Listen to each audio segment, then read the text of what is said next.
ആഹൂജയുടെ ആംപ്ലിഫയറാണ്. അപ്പം ഇതിൻ്റെ കംപ്ലൈൻ്റ് എന്ന് പറഞ്ഞാൽ സൗണ്ട് കുറവെന്ന് പറഞ്ഞാണ് വന്നേക്കുന്നത്. സൗണ്ട് കുറവും ക്ലാരിറ്റി കുറവും. അപ്പം ഇതിനകത്ത് മെയിനായിട്ട് വരുന്നത് ഒരു 5 മൈക്ക് അല്ലെങ്കിൽ നമുക്ക് 3 മൈക്കും 2 ആക്സ് ഇൻപുട്ടും കൊടുക്കാം. അവസാനത്തെ 4ഉം 5ഉം ചാനൽ ആക്സ് അല്ലെങ്കിൽ മൈക്കായിട്ട് നമുക്ക് യൂസ് ചെയ്യാം. അതിനൊരു സ്വിച്ച് കൊടുത്തിട്ടുണ്ട്. സ്വിച്ച് നമുക്ക് ഉപയോഗിച്ച് ഇൻപുട്ട് മാറ്റി സെലക്ട് ചെയ്യാം.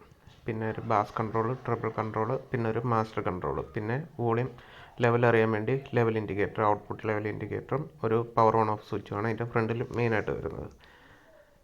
ഇതാണ് ഇതിൻ്റെ ഫ്രണ്ട് പാനലിൽ വരുന്നത്. ഇതൊരു പഴയ മോഡൽ ആംപ്ലിഫയറാണ്. SSA-160 എന്നാണ് ഇതിൻ്റെ മോഡൽ നമ്പർ. ആഹൂജയുടെ നമ്മുടെ ഫേമസ് ആയിട്ട് ഉപയോഗിക്കുന്ന ഒരു ആംപ്ലിഫയറാണ്. ഇതിൻ്റെ ബാക്ക് സൈഡിലായിട്ട് ഒരു AC ഫ്യൂസ്, പിന്നെ ഒരു എർത്തിങ് പോയിൻ്റ്, ഒരു 24 വോൾട്ട് DC വേണമെങ്കിൽ നമുക്കിത് ബാറ്ററി കൊടുത്ത് ഓപ്പറേറ്റ് ചെയ്യാം. പിന്നെ ഹൈ വോൾട്ടേജ് ഔട്ട്പുട്ട്, അത് നമുക്ക് ലോങ് റേഞ്ചിൽ വയർ വലിച്ച് നമുക്ക് യൂസ് ചെയ്യേണ്ടി വരുമ്പോഴാണ് അത് ഉപയോഗിക്കുന്നത്. ഇതൊക്കെ ഔട്ട്പുട്ട് ട്രാൻസിസ്റ്ററുകളാണ്. 4 ഔട്ട്പുട്ട് ട്രാൻസിസ്റ്ററുകളാണ് ഇതിനകത്ത് വരുന്നത്. പിന്നെ ഒരു ലൈൻ ഔട്ട്പുട്ടും ഒരു പ്രീ ആംപ്ലിഫയറിൻ്റെ ഔട്ട്പുട്ടും നമുക്ക് ഔട്ട്പുട്ടായിട്ട് ഇതിൽ നിന്ന് എടുക്കാൻ പറ്റും. അത് വെച്ച് നമുക്ക് വേറെ ആംപ്ലിഫയറുകൾ കണക്ട് ചെയ്ത് യൂസ് ചെയ്യാം. പിന്നെ ഞാൻ ഇതിപ്പം ഇതിൻ്റെ ഫ്രണ്ട് പാനലിൽ ഞാൻ ഓപ്പൺ ചെയ്തായിരുന്നു. പിന്നെ അതേപോലെ ഇതിൻ്റെ മെയിൻ കവർ ഓപ്പൺ ചെയ്ത് വെച്ചിരിക്കുകയാണ്. അപ്പോൾ ഇതിൻ്റെ ഫാൾട്ട് എന്തുവാണെന്ന് ഞാൻ ഇങ്ങനെ സെർച്ച് ചെയ്യാൻ വേണ്ടിയാണ് ഇത് തുറന്നത്. അപ്പം വിഷ്വലി നോക്കിയപ്പോൾ എനിക്ക് വേറെ പ്രോബ്ലംസ് ഒന്നും തോന്നിയില്ല. പക്ഷേ ഞാൻ ഇങ്ങനെ ഓരോ വയറുകൾ പിടിച്ച് നോക്കിയപ്പോഴാണ് ഇതിൻ്റെ പ്രോബ്ലം എനിക്ക് മനസ്സിലായത്. അതായത് ഒരു ട്രാൻസിസ്റ്ററിൻ്റെ നമുക്കൊരു അതിൻ്റെ പവർ കട്ടായി കിടക്കുകയായിരുന്നു. Power line ഡീസോൾഡറായിട്ടിരിക്കുകയായിരുന്നു.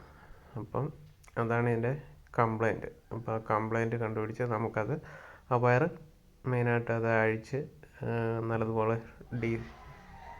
നല്ലതുപോലെ സോൾഡർ ചെയ്ത് കഴിഞ്ഞാൽ ഇതിൻ്റെ പ്രശ്നം മാറുമെന്നാണ് എൻ്റെ ഉറപ്പ്. അപ്പം നമുക്കത് ചെയ്ത് നോക്കാം.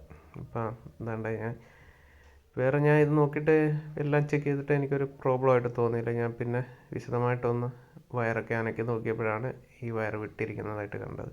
അതേപോലെ കുറേ വയറുകൾ ഏത് നിമിഷം പോകുന്ന രീതിയിലായിരുന്നു. അപ്പോൾ ഇതിൻ്റെ ട്രാൻസിസ്റ്റർ മാറ്റിയിട്ട് സോൾഡർ ചെയ്തതിനകത്ത് മിസ്റ്റേക്ക് ആണെന്ന് തോന്നുന്നു. സോൾഡറിങ് നല്ലോണം പിടിച്ചിട്ടില്ല. അങ്ങനെ ആ വയറൊക്കെ വിടാറായിരിക്കുകയാണ്. എല്ലാ വയറും ഒരു വയർ ഞാൻ പിടിച്ചപ്പോഴത് വിട്ടുപോയിരുന്നു. അപ്പോൾ അങ്ങനെ അവസ്ഥയിലിരിക്കുകയാണ് ഇതിൻ്റെ ഔട്ട്പുട്ട് ട്രാൻസിസ്റ്ററിൽ കൊടുത്തേക്കുന്ന വയറുകളല്ല. അപ്പം നമുക്കത്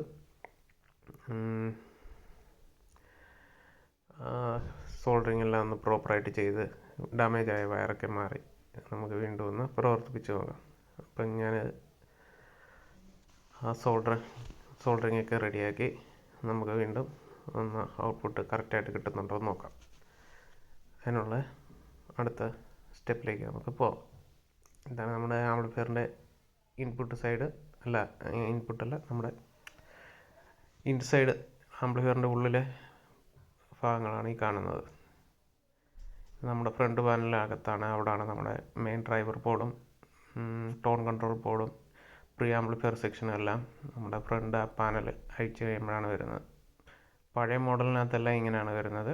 ഇപ്പം പുതിയ മോഡൽ വരുമ്പോൾ അതിൻ്റെ പ്രീ ആംപ്ലിഫയർ വേറെ പിന്നെ ഡ്രൈവർ ബോർഡ് സെപ്പറേറ്റ് ആയിട്ടാണ് വരുന്നത്.